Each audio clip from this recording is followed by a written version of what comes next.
looking ahead to a great start to the weekend after another unseasonably warm day, but lovely across the metro area. Thanks for being here tonight. I'm Alexandra Lewis. I'm Kyle Clark. So people are out doing winter holiday stuff without a whole lot of winter to be had.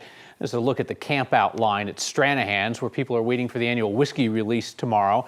Some folks have been out there since early yesterday. I suppose, Corey Reppenhagen, this could qualify as whiskey weather, but not as cold as you might think.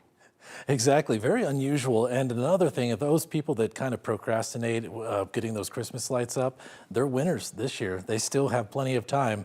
This weekend is going to be an unusually warm weekend here for the first weekend in December.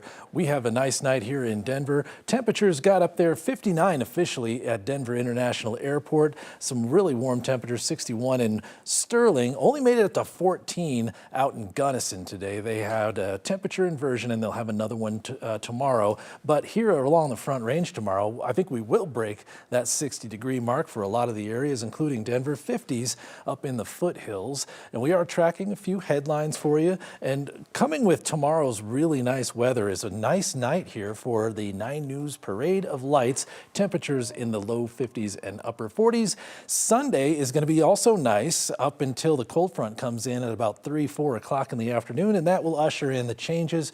For Monday, we have what I would call a weak winter storm system coming for Monday. I'll describe that in more detail coming up in the forecast. Neighbors next to Fort Logan National Cemetery are upset that they're just now finding out about an expansion project there that's been 4 years in the making. They now want the project stopped. 9 News reporter Ria Jaw is here. And Ria, this isn't just your average, not in my backyard situation. These neighbors are up against the feds. Yeah, and this week the cemetery hosted a town hall where for the first time government officials heard from neighbors about the structure they are building a few feet away from their home. The neighbors' main concern was that they should have been involved in this in the process. Sorry, the camera's moving, not sure why. But in the end, it's the federal government's land and they can do what they want with it. Geese. Known for their strong-willed and territorial nature. There's a lot of those at the Fort Logan National Cemetery. This is where our area ends and theirs starts. You can see it marked. In 2019, the federal government acquired land around the cemetery in Denver to build columbarium walls to store veterans' ashes. Ray Navarro and his neighbors say they only found out 2 weeks ago. Which we call the wall because that's what we first started referred to as a wall. That's going to be 10 foot high. 10 feet high and 40 feet long. For the past 5 years, the Department of Veterans Affairs has been checking off boxes to make that happen. And not notifying neighbors that are grass-to-grass neighbors. That's where the problem lies. Yeah, this would never come to the city council because, as I said, they don't have to answer to us at all. On the VA's to-do list, solicit input from local government agencies. The district city council member, Kevin Flynn, doesn't know who they spoke with. I didn't get any official notification. Next, agency and public comment. The feds say people had the opportunity to see the expansion plans and there were no objections. In 2022, they posted it for the avid readers at the cemetery's administration building and in the Denver Herald, a weekly newspaper that stopped circulation in 2010. There was no objections. There were no objections because nobody knew about it. Finally, an environmental assessment of the project. Under the environmental justice section, it says surrounding areas does not include residential areas. Well, we chose to live here. One, we're next to the National Cemetery. I have family that is buried here. Like Navarro, many neighbors live next to the cemetery to be close to family. This is not a view, this is a healing process. We want what they want. We want the cemetery to have more room. I'm a veteran, I'm going to be placed here. I always jokingly say, just throw me over the fence. But at the end of the day, the VA doesn't have to move or change anything. Neighbors can only hope the feds won't prove to be as stubborn as those geese. I know that you don't have to listen to these people, but I hope that you can listen to them. If the VA doesn't stop the project, neighbors say they are planning on filing a federal injunction alleging that the VA violated the National Environmental Policy Act by not notifying them the quote-unquote area of potential effect. We reached out to the VA for comment and have not heard back yet. Ria Cha, 9 News. Lone Tree police say over the past several weeks, they've seen an increase in home burglaries. Police say 2 recent incidents happened in the Heritage Hills neighborhood, December 12th and on November 12th, December 3rd. Thieves going after cash, expensive purses, and jewelry. We're showing you a vehicle at this point. This is a 2002 to 2009 GMC Envoy, no license plates. They think it's connected to this. If anybody sees the vehicle, they're asked to call police. Police say suspects are getting into homes by breaking large windows or sliding glass doors. Parents of a murdered woman in Denver have filed a wrongful death lawsuit against the former Regis University professor charged with first-degree murder. Parents of Siren Kim filed suit this week against her husband, Nicholas Michael Bust. They are seeking damages for costs of burial and emotional distress, among other things. Court documents show Michael Bust called police back in July, saying he had found his wife on the floor, bloody.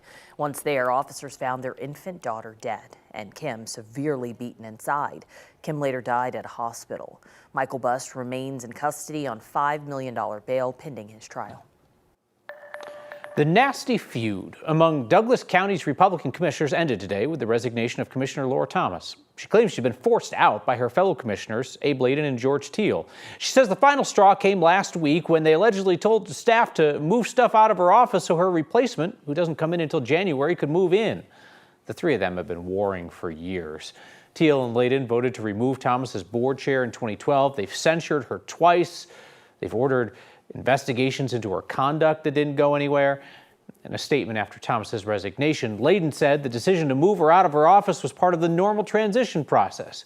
He said he looks forward to the quote-unquote peace, positivity, and collaboration with the newly elected 3rd Republican. Just over 3 months after commissioners in Douglas County approved renaming Lucent Boulevard to Kendrick Castillo Way, the road in Highlands Ranch was formally renamed today. Kendrick was killed in a shooting at the STEM school in Highlands Ranch back in 2019. 8 others were shot at the school but survived because Kendrick rushed the gunman, giving other students time to hide. His classmates and the community call him a hero. Some of Kendrick's classmates were there today, as well as his father, for the dedication. 2 parents that lost everything that meant to them.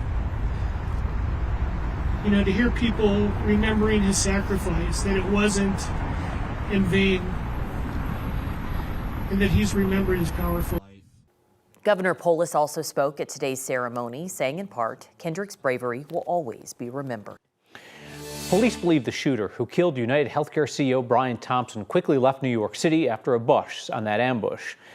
Investigators announced today they had recovered the man's backpack in Central Park, where he was seen riding a bike shortly after the shooting early Wednesday morning. Police say the gunman then took a taxi to a Port Authority bus facility, where he got on a bus headed out of state. They're getting leads left and right. They have to track them down.